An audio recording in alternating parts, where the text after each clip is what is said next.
Pinalilikas na ang ilang taga Las Piñas dahil po sa pangambang mas tumaas pa ang baha. Nakatutok live si Rafi Tima. Rafi. Emil, sa mga oras na ito ay malakas pa rin yung buhos ng ulan dito sa ating kinaroroonan. Kaya naman mula nang dumating tayo rito ay unti-unti pa rin tumataas yung baha dito sa ating kinaroroonan. Kaya naman pinalilikas na nga yung ilang residente sa barangay na ito. At yung mga motorista naman ay naglalakad na lamang dito sa baha dahil hindi na kinakaya ng pampublikong sasakyan ang taas ng baha rito. Ang dahilan ng baha sa pangunahing kalsadang ito ang pagtaas ng level ng Longos River dahil sa tuloy-tuloy na pag-ulan. Dahil dito, stranded ang maraming motorista. Marami sa kanila, naglakad na lang para makalusot dito sa Zapote Junction.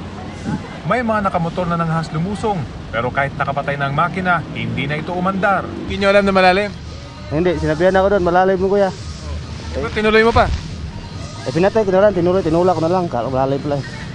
Pinatay ko na lang yung makina. First time ko may experience ito kasi ngayon lang ako nag-work ng hanggang 5 p.m. Pero parang ganito nga. Dito po sa Aricap, sobrang taas ng tubig sa tabing ilog. Naglakad na lang kayo? Opo. Dahil tuloy-tuloy pa rin ang buhos ng ulan, pinangangambang tataas pa ang baha rito. Ang mga opisyal ng Barangay Zapote 1, hinihikayat ang mga kabarangay na nasa mababang bahagi ng kanilang lugar na lumikas na ngayon pa lang. Inilabas na rin ng barangay ang kanilang mga rescue boats para sa mga residenteng nais ng lumikas. Makikita sa video na mula sa gahitang taas ng baha, umabot na hanggang bewang ang baha sa ilang bahagi ng barangay. Malakas din ang agos ng tubig na lubhang delikado, lalo na sa mga napipilitang maglakad sa baha. Yon, magandang gabi po mga kabarangay. Nandito kami ngayon.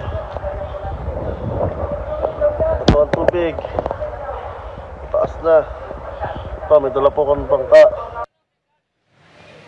Emil, muling paalala nga ng mga opisyal ng barangay dito ay makinig sa balita at makinig sa kanilang mga abiso dahil mula nang dumating kami rito ay mula 2 hanggang 3 talampakan na yung itinaas ng baha rito at kung ganito na tuloy-tuloy pa rin yung buhos ng ulan ay posibleng patumaas ang baha rito sa mga susunod na oras. Yan ang latest mula dito sa baha at dinamadaan ng Zapote Junction. Emil? Maraming salamat, Rafi Tima.